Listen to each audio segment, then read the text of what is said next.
Michelle, I just want to talk with you a little bit about this book. It's great.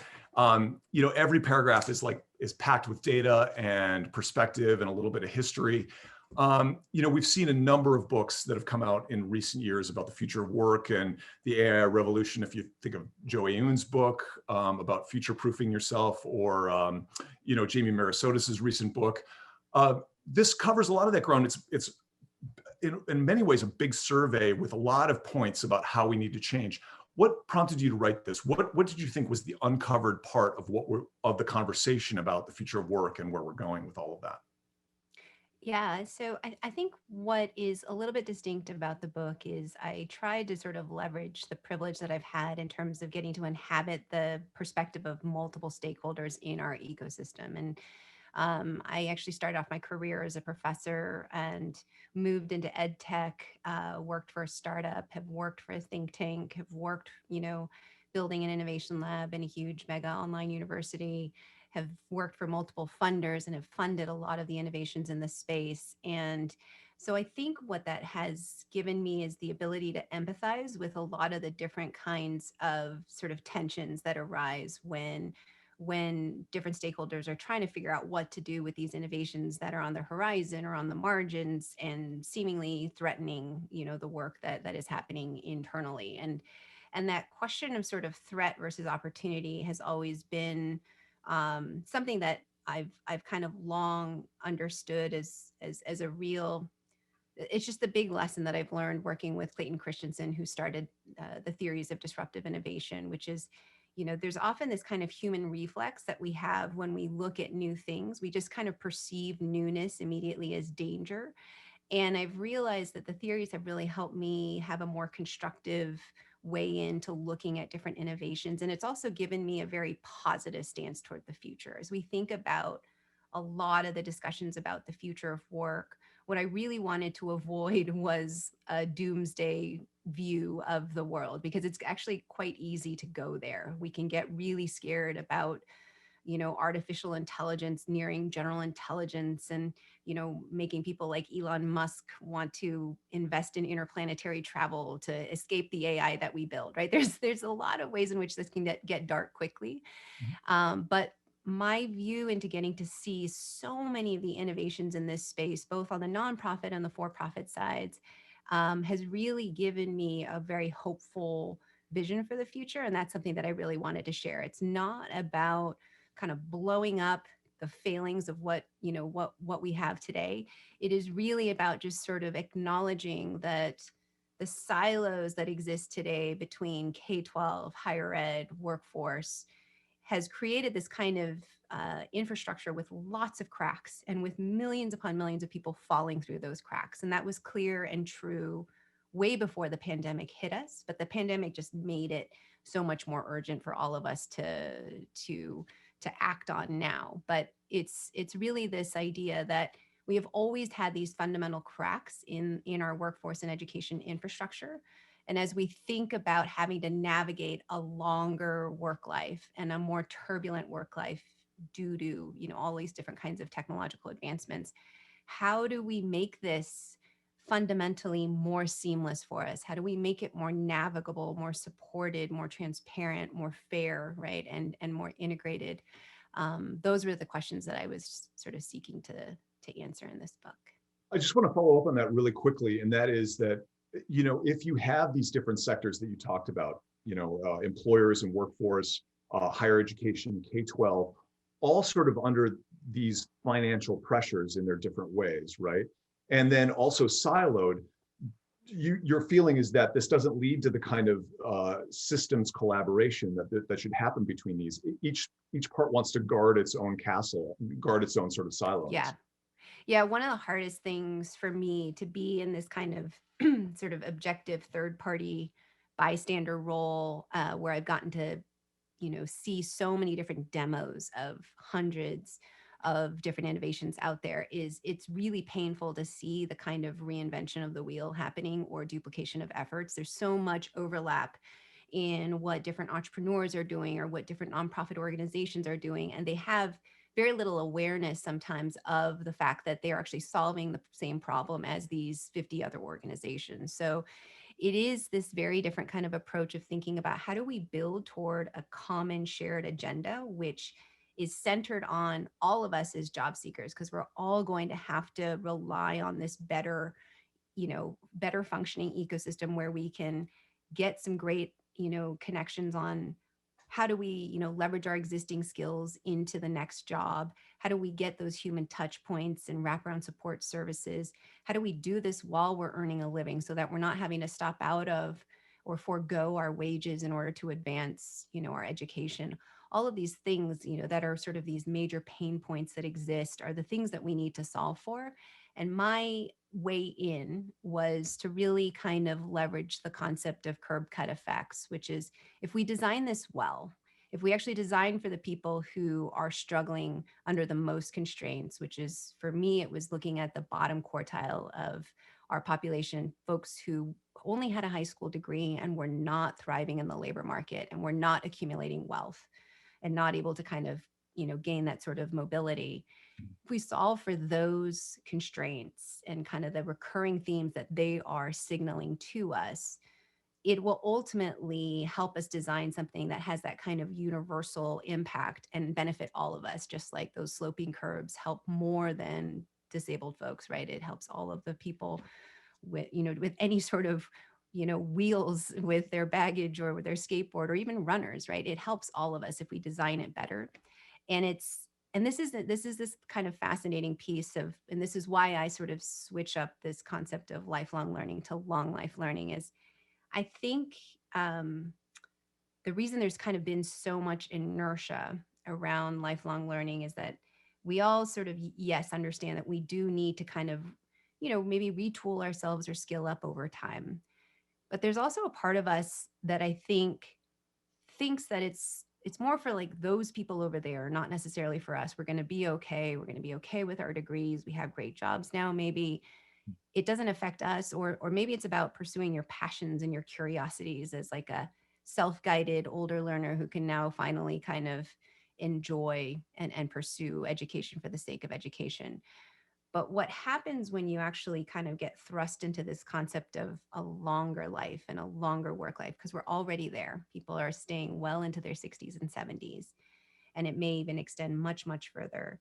But if we are dealing with this concept of having to navigate, many, many more transitions, it is not just about the people who are struggling today, right? It's almost like in this selfish interest of how do we make this better for ourselves? This is gonna this situation that we're in now is just gonna hurt all of us later. And we saw that really like in a phenomenal way when COVID hit and those millions upon millions of unemployment claims just sort of piled up, and nobody understood how to transfer their skills from one domain to another. I think it was just that was sort of the evidence that those structures couldn't meet the moment. So a lot of the people in the audience are asking about, okay, so how do we break down those silos and so on? Let's get to that in a minute. What I want to talk about now is, the sort of the college piece of this. We have a bunch of people checking in who are people who are university board chairmen, trustees, folks who are professors and administrators. So if we can distill some of the pieces from what you've learned in writing the book, what are some of the places, where are the places where colleges can actually move the ball here? If we leave out accreditors and we leave out government for the moment, what are colleges to do in this moment? Yeah. So I think the sort of starting point is to use this one core element of the theories of disruption, which is this idea of a non-consumer, the person who's being left behind or the person whose alternative is really nothing at all. And I think we always hear these stats, right, around the 36 million people who went to college, but maybe didn't make it through and out. But even, beyond that, we have this even larger mass and untapped market of adult learners who know they need to reskill. They just don't know where to go. And they doubt that higher ed is the place to go because they've either had a bad experience, they don't believe that the learning is hands-on or experiential enough.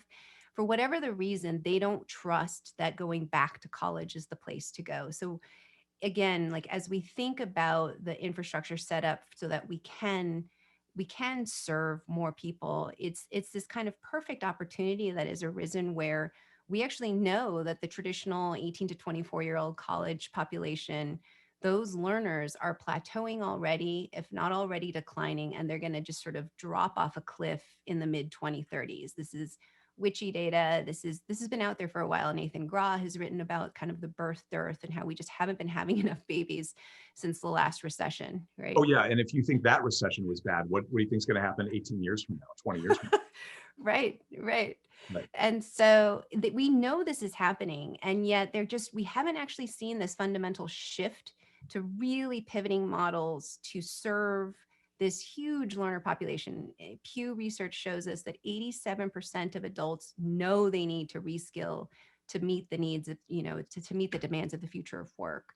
And so, I think right now, when we think of online education, or, oh, we do that in continuing ed or professional education, even some of the most innovative programs today that we have, even some of the most interesting, competency-based programs that we deliver today, they're still not flexible enough to meet the sort of circumstances. The circumstances that these learners are in are just showing us that this is just so hard to kind of force fit their very nonlinear reality into this sort of one singular mode of kind of going to classes and sort of seeking that new learning. So there's real opportunities not only within the higher ed institutions, but also, as we think about those partnerships with employers, we've seen obviously this happen already. Community colleges have been doing this really critical work, mitigating workforce shortages.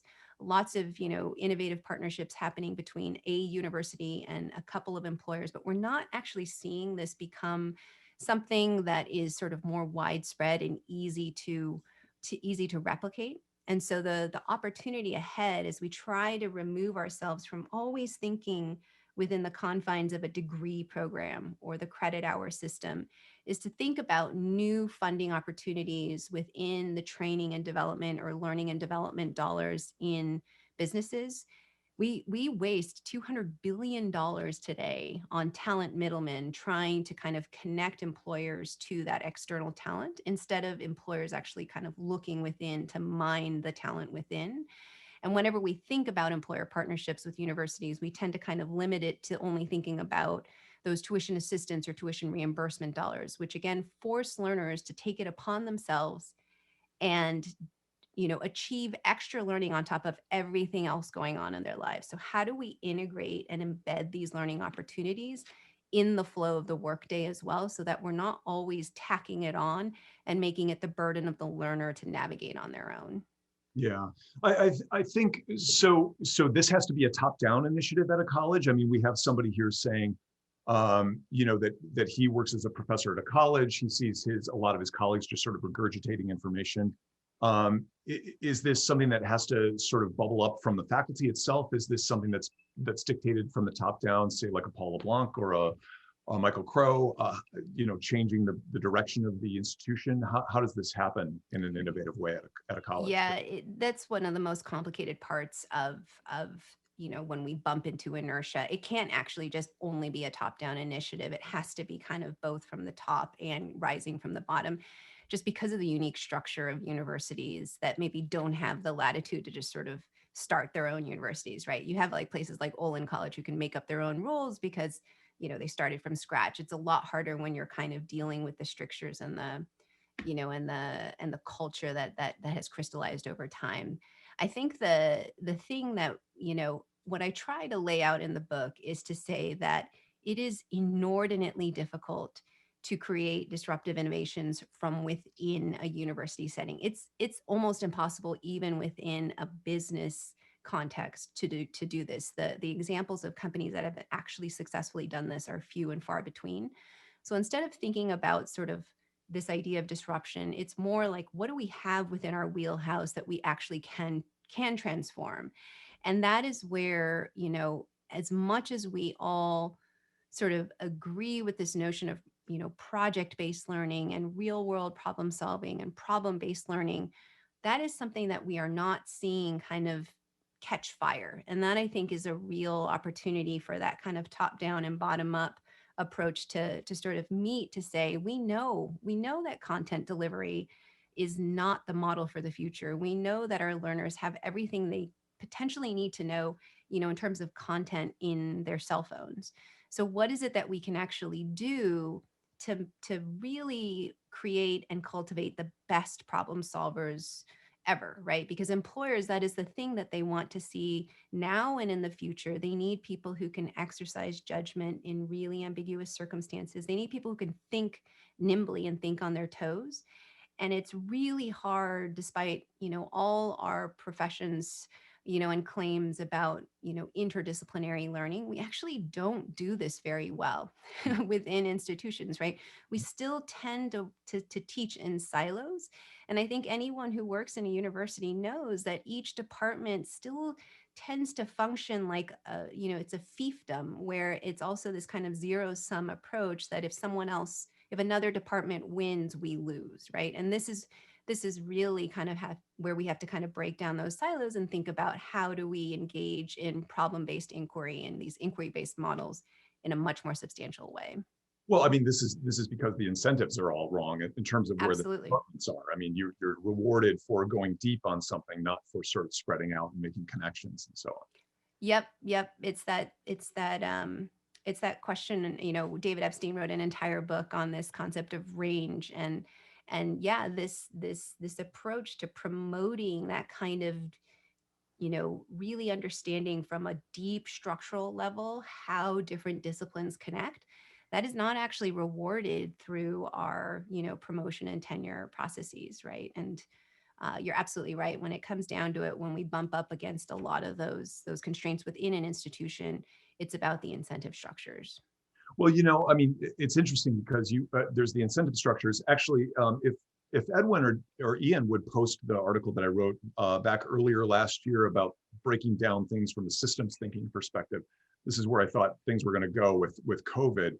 Um, what's interesting is that there's the incentives that need to push higher ed to change, but then you have a bunch of people who are in higher ed who sort of latch on to the latest thing. We've talked about, in your book, you talk about sort of the failure of CBE, not sort of taking off in the way that people thought it was going to.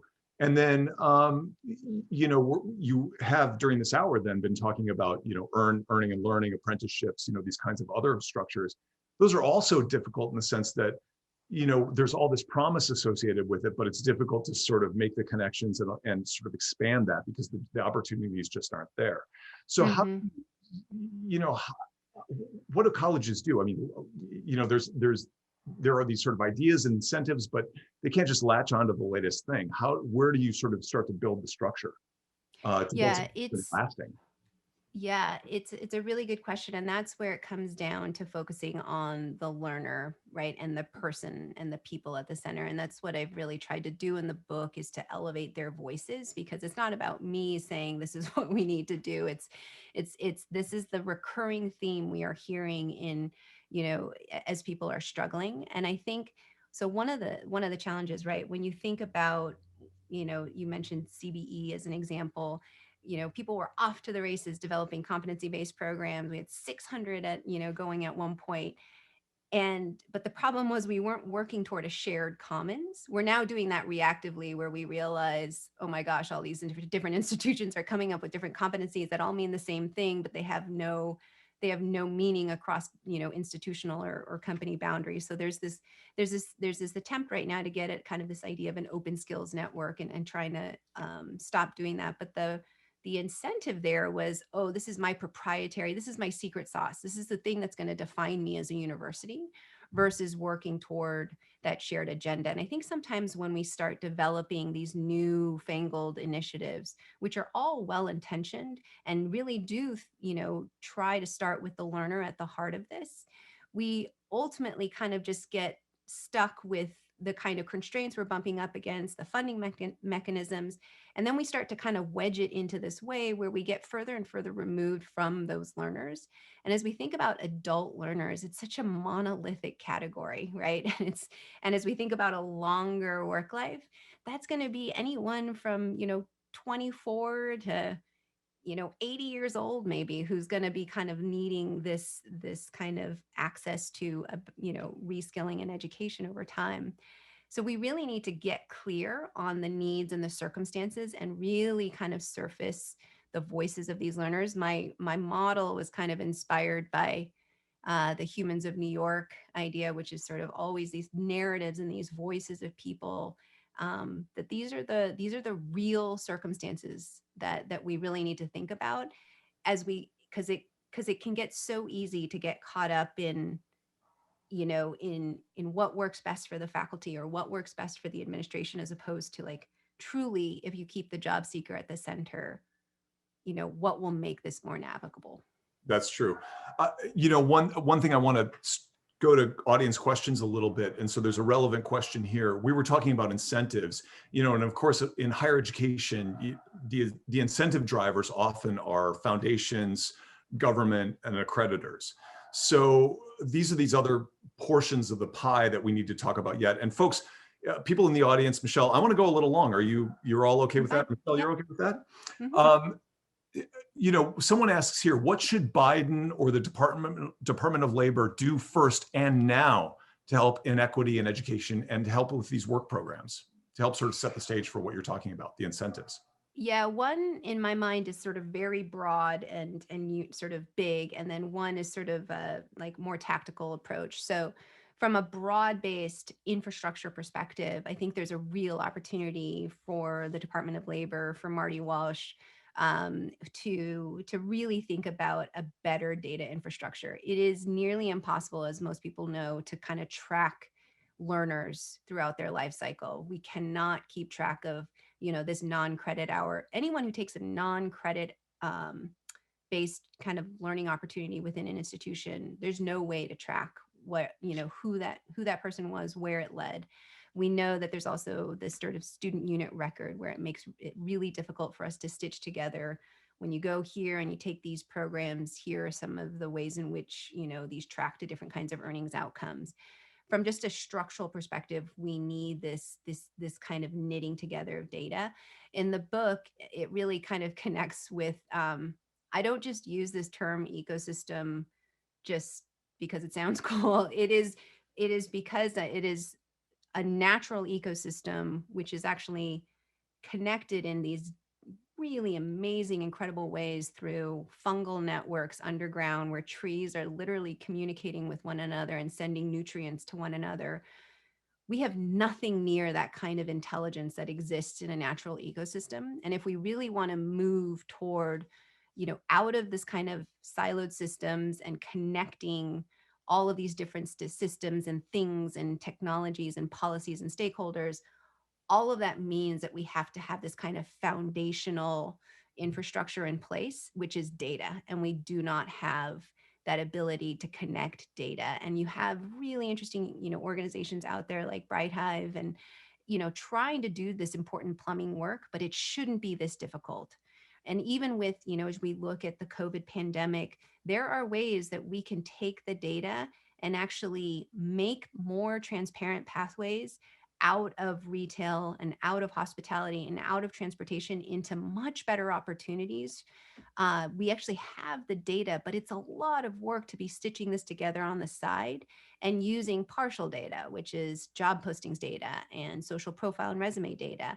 If we actually had that kind of piece there, that's really critical from the government perspective.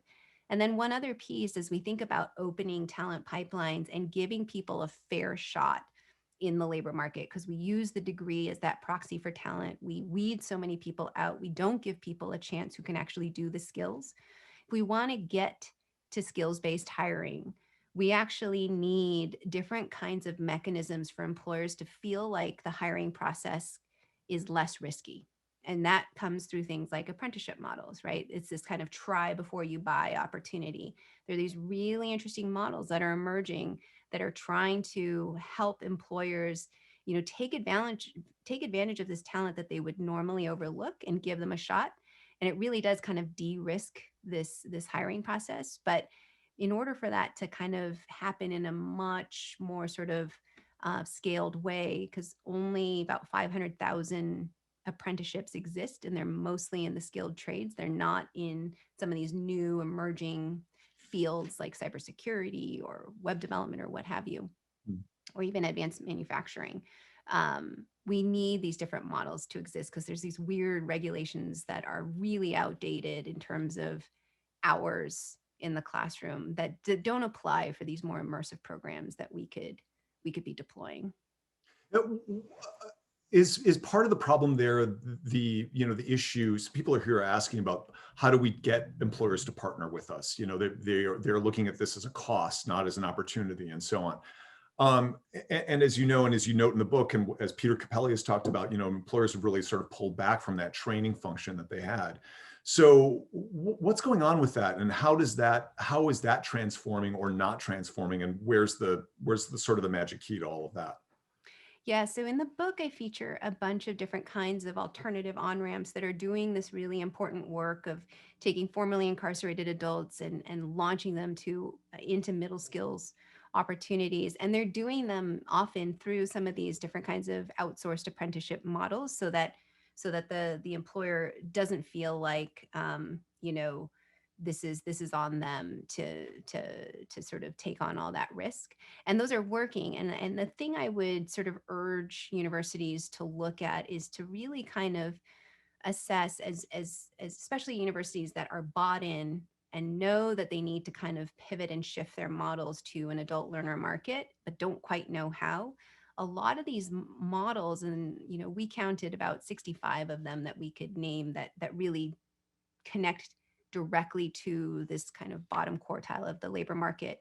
um, those on ramps are incredible, and they have these amazing outcomes for their learners, where 88% of them go on to get a job.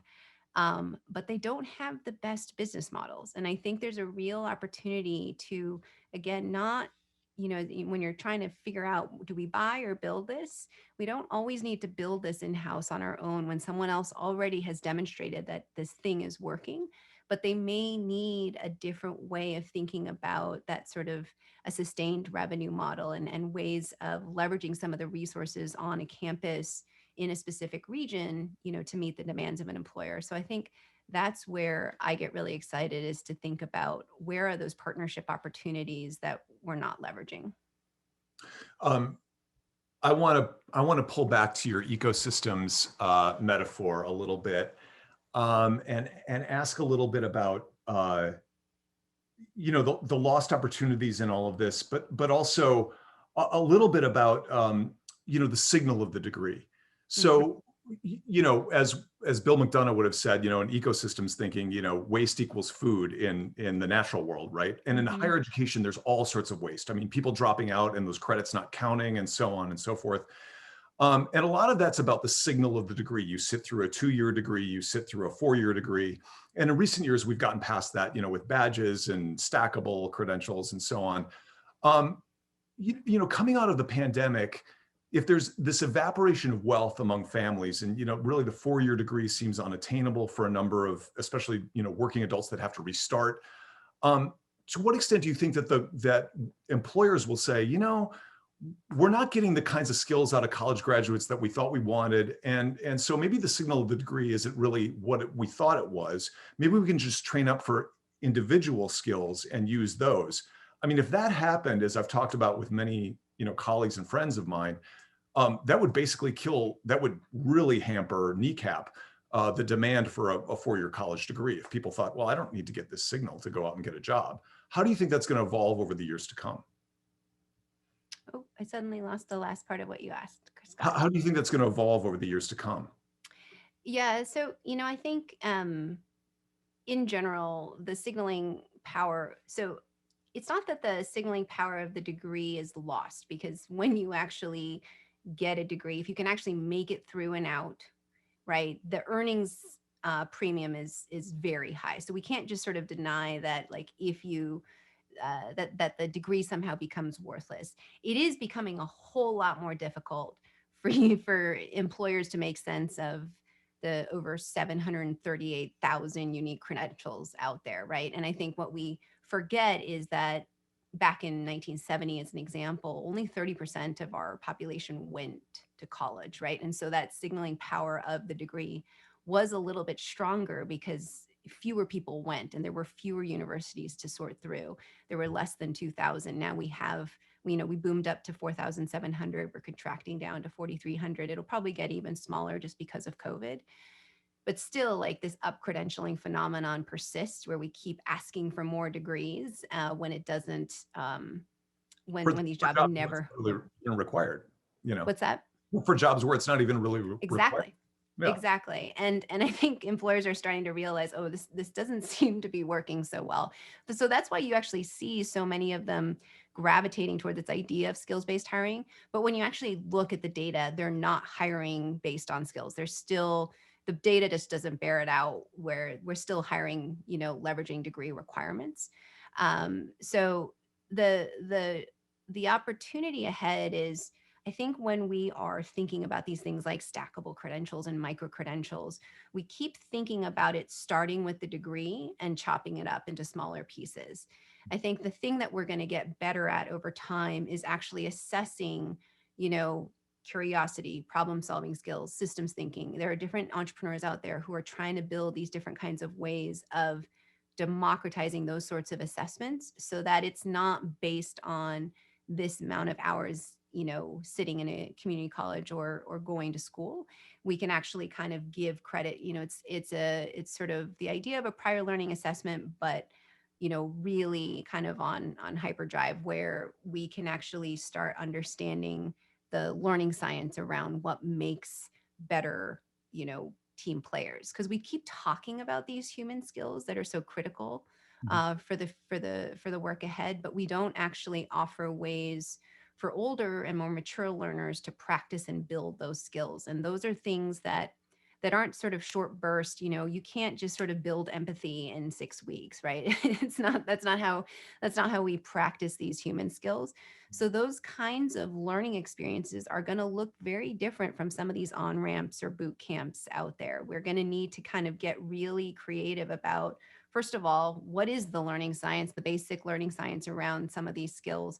And then how do we embed them in sort of more micro interventions along the way, so that people can constantly be building those skills instead of thinking that they just sort of access them in 6 weeks or 6 months. Mm-hmm. Mm-hmm. Well, what strikes me about that actually is, we're talking about college and we're talking about sort of the adult space, but I think quite a bit about the influence of K-12 on a lot of this this sort of landscape that we have.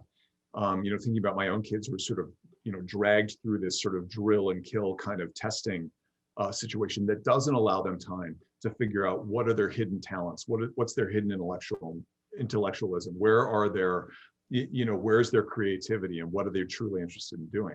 Mm-hmm. Nor does it allow them really to sort of test and practice at failure, at sort of being able to try things without consequence. I mean, these are some of the things that I think earlier generations have been allowed to do in the K-12 system. And a lot of this is sort of driven toward, you have to take a certain number of tests. You have to do so well on these standardized tests for sort of the college race. To what extent are we sort of undercutting a lot of this for early education? Yeah, no, it's good that you're raising the K-12 question here, because so much of this has to start from the beginning. And we are, this is what Ken Robinson, did his famous TED Talk on, right? We're killing the curiosity, and we're making it so that they just have no interest and no passion. We keep asking them what their passion is, but we don't actually offer the ability for them to pursue any of those opportunities. And Eric Mazur over at Harvard talks about this also in a really great way, where he talks about all the ways in which we assess our learners today, and we force them to sit apart from one another and not talk to one another and do all of these things in this kind of hyper individualized way, right? This kind of high achieving way where it's all about individual accomplishment. It is nothing. We never prepare our learners, even through college, for that kind of environment that they have to launch into, which forces them into this kind of teamwork environment. I think we do, if we do have some of those projects where we have to work in a team, we hate them, right? Because it forces us to behave in different ways. And so is it any wonder that we have so much friction when we enter into the workplace? But all of those skills have to be, those skills that we're building from pre-K onward. It's interesting when you talk to some of the folks who do a lot of this kind of corporate development and this kind of human team building work in corporations. They will tell you, and this is actually based on some of Sandy Pendleton's work over at MIT, which is some of those fundamental issues that cause friction is just like things like not being able to take turns while talking, right? It's literally Kindergarten all over again. exactly. And these are things we have to practice. It's really, and we don't have any sort of measures along the way that validate some of our younger children in these really important skills that they may have and may bring to the table, and instead prioritize the kind of sort of rote memorization skills. So it is really it is critical that that inquiry based model has to start K through 12 all the way through our being gray. I mean, I do think about the people who talk to me, the people from companies who talk to me for the Future of Work report that came out a few years ago, who talked about how, students coming out of college are just sort of reluctant to take leadership positions just because of, the association with failure there was just so, they were just so afraid of it that it was difficult to convince them to take those positions. That's where also, as we think about, future work arrangements and more flexible arrangements and our having to stay in the workforce for maybe longer than we expected, if we get better at sort of the portable benefits side of things where we're not always tethered to a full-time employer to access, retirement and health benefits, but those benefits kind of follow us along in a longer work life, there will be some really interesting kinds of, I think, models that we can leverage where we sort of partner and pair an older, much more mature worker with someone who is maybe risk averse and worried about kind of failing in that leadership position, to kind of create these new sort of mentorship models, and also build their social capital and kind of develop their confidence over time. I think there are really interesting ways in which those relationships will prove really powerful, where also the more mature learner is going to learn how to sort of unlearn some of their bad habits over time as well, that they've kind of, by being exposed to sort of the sort of new way of doing work. There's just kind of exciting models out there as we think about, some of the challenges that employers are noticing in our younger workforce today. So we're sort of winding down the conversation here, but I want to sort of end with sort of a big speculative question for you among the many big speculative questions that I've asked during this time. But, we're just at this weird moment in our nation's history where there's all this revolutionary fervor, and the need for sort of government to step up in all sorts of ways. The class divide being huge in this country. You open your book talking about how technological advances both will allow us to live longer, and then will also evaporate all kinds of jobs in certain ways. And then you end your book talking about sort of this Dickensian kind of environment that the AI-enabled workforce could become, which is, you hear about the hourglass kind of workforce, which is a lot of people paid really well at the top, doing well, a lot of middle skills jobs, destroyed, and then a whole bottom of people who are lowly paid and, do crappy jobs. To what extent do we need, are we asking education to do something here that it really can't do? To what extent do we need, sort of a kind of reimagining of what work is in this country? What happened to this whole prediction? I think it was Keynes who said it in the early 20th century, technology is going to be so great, we're only going to work 15 hours a week and we're going to have a 5-day weekend. Where does this wind up? Yeah. So one of the sort of extreme potential downsides of, as we think about this future ahead of us, is this notion of where we just kind of keep going on this track that we are on today, which is this idea of so-so automation. And this is something that Daron Acemoglu over at MIT talks about, where our technologies are actually not sophisticated enough to fully automate certain roles. And so what we have is a lot of human work in between doing this kind of not so great fulfilling work, like our warehouse workers who are pick and packers, right? They're literally like taking the stuff from the robots and then putting them into boxes, just because we haven't figured out the technology to kind of do that and automate that.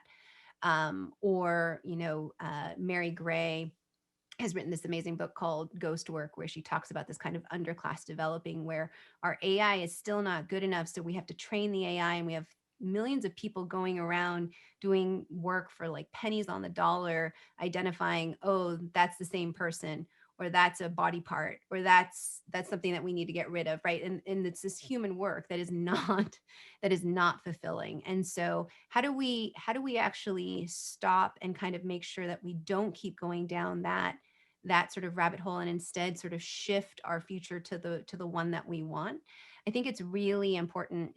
I am in no way in this book saying it is the role of higher ed to solve all of this. This is the why the metaphor of the ecosystem is so important. It is the onus is on everyone, and in terms of stakeholders, employers here really have a huge role to play. They have been disinvesting from human capital development. They have been taking whatever profit and revenue that they secure and not putting it back into their workforce, but instead saving it and giving it back to themselves, right? And it's this idea of um, that's why I think the Business Roundtable statement a few years ago made such an impact. It's like, okay, we are going to start investing in our people, and that really needs to take hold.